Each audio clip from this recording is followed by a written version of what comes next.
Alors, today, Professor Umai is going to teach us Gypsy melody. Thank you, Take it away, Charles.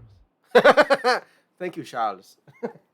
All right, so we went through the rhythm on Gypsy Melody already, so now we are going to do the actual playing of it. Okay, and it's not as difficult as it might appear. So let's take a look at the very beginning here. The left hand, we get this nice low B flat. It's just a B flat. We're just going to use fifth finger on that B flat.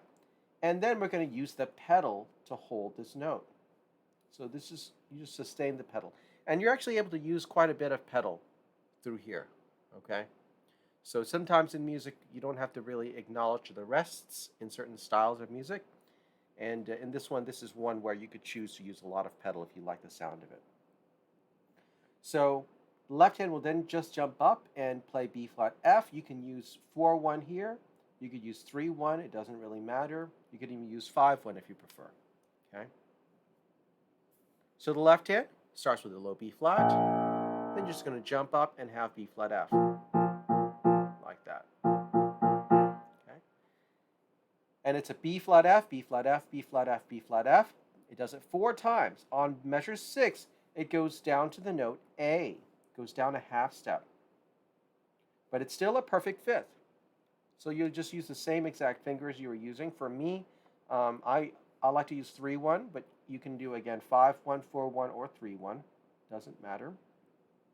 Okay, like that. And it repeats that A again. If you look at the next page, it goes down another half step, so you might see a pattern, descending half steps, and again, same fingerings. A flat, E flat. Okay, and that's still A flat here as well.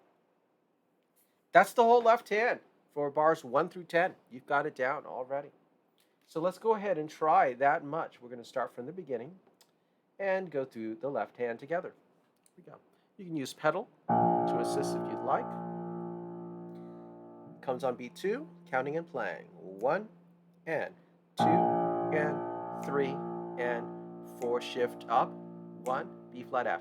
2 and 3 and 4 and 1 and 2 and 3 and 4 and 1 and 2 and 3 and 4 and 5 and 1 and 2 and 3, and now shift down a half step to A and 5 and 1 and 2 and 3 and 4 and 5 and 1 again, 2 and 3, and now we shift down again to A flat, E flat, 1 and 2 and 3 and 4 and 5, then we rest, 1 and 2 and 3, A flat, E flat, 1, 2, 3, 4, 5, 6, 7. So that's literally half the left hand already. Let's take a look at now at bar 12 to see what the left hand does. It moves up to treble clef, but look, it's B flat F again. It's just up an octave. Okay, so use exactly the same fingers. You can do 4-1 or 3-1 or 5-1 if you prefer. I'm using 3-1. The book recommends 4-1. So B flat, B flat. And notice we do it 3 times now. Then guess what? We go back down to A again. Okay, I'm just using the same fingers for myself, so 3-1, but you can use 5-1, 4-1, or 3-1. Now the book puts 5-1. Now, notice it goes to treble bass clef on bar 16, but this is still the same notes. These notes have not changed. It's still exactly the same A. So don't let that confuse you. Then it goes down a half step to A flat. Then it drops down an octave to another A flat here on bar 18. And then it actually drops down one more octave to an even lower A flat. And then it returns back up an octave to an A flat again. So notice from bar 17 all the way to the end, the left hand is just playing A flat, E flat. So bar 17 is this A flat, E flat, which is A flat 3. Then it goes down an octave to A flat 2. Then down an octave to A flat 1. And then back to A flat 2 to end the piece. So now let's try playing from bar 12 to the end with just the left hand. This is pretty straightforward. Here we go. So we're up in treble clef. Here we go. 1 and 2 and 3 and 1 and 2 and 3 and 4 and 5 and 1 and 2 and 3 and 4 and 5 and 1 and 2 and sorry, it goes down to A. 1 and 2 and 3 and 4 and 5. This is the same A. 1 and 2 and 3 and 4 and 5. Down a half step. 1 and 2 and 3 and 4. Now shift down an octave. 5 and still A flat. 2 and 3 and 1 and down an octave. 2 and 3 and 4 and 1 and 2 and 3 and back up an octave. 1 and 2 and 3 and 4 and 5 and 1 and 2 and 3 and on the final line we end up going down to an F and then down to a B flat. Okay, so we'll continue starting on the F. 1 and 2 and 3 and 4 and shift down to B flat. 1 and 2 and 3 and 4 and 5 and 1 and 2. And that is the left hand for this segment here. Okay. So now we have the whole left hand. So I think you can see that this piece, as far as the left hand is concerned, is extremely easy.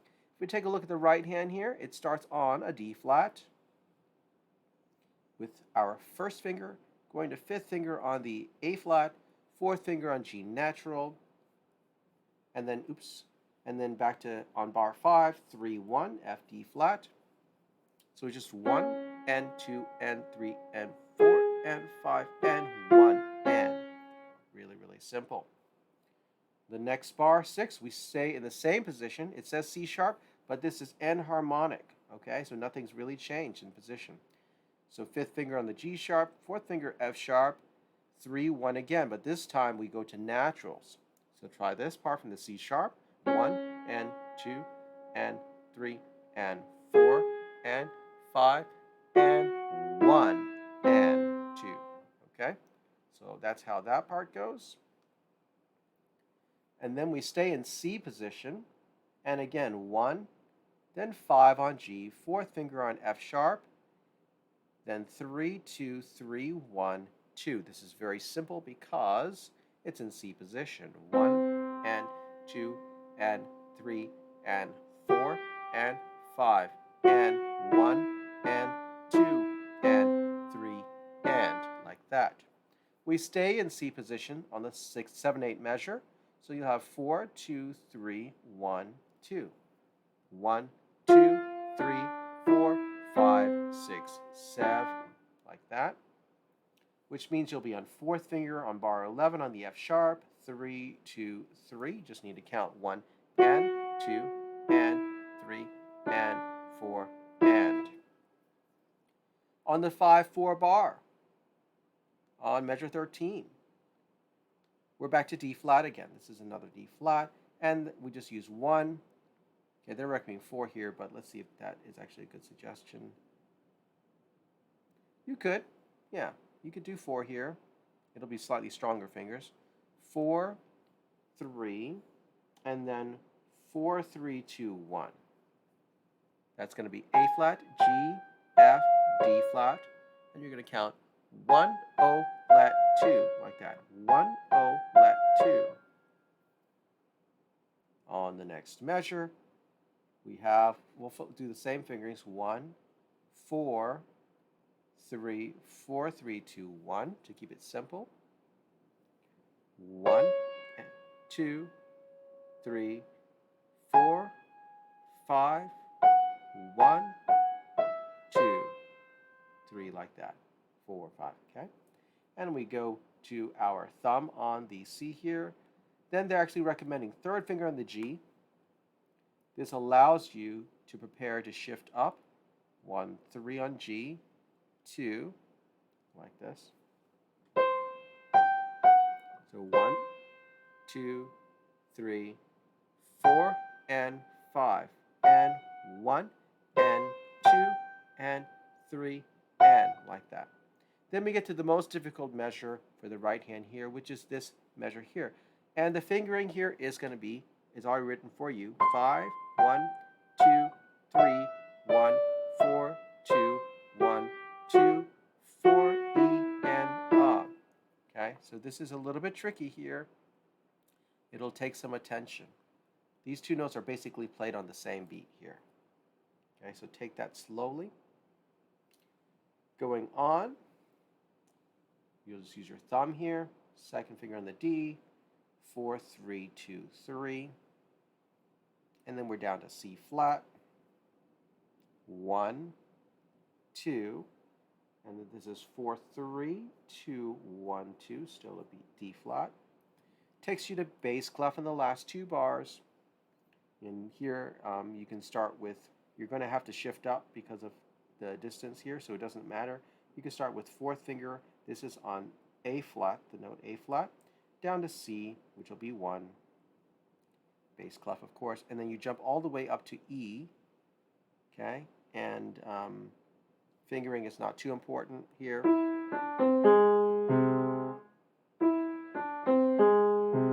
Okay, I don't really care what you do here, but if you want to make this kind of legato, then the fingering would be 3, 2, 1, crossover to 4 and 1. That might be tricky for you, so you can always just do something like 5, 4, 3, like that, 2, and then not even worry about use pedal to get down to the C. Okay, but if you use the top fingering, that's 3, 2, 1, crossover, A flat, and C. Okay. And I will do a separate video playing through this slowly, okay, so that you can practice along with that or use that to test and check yourselves.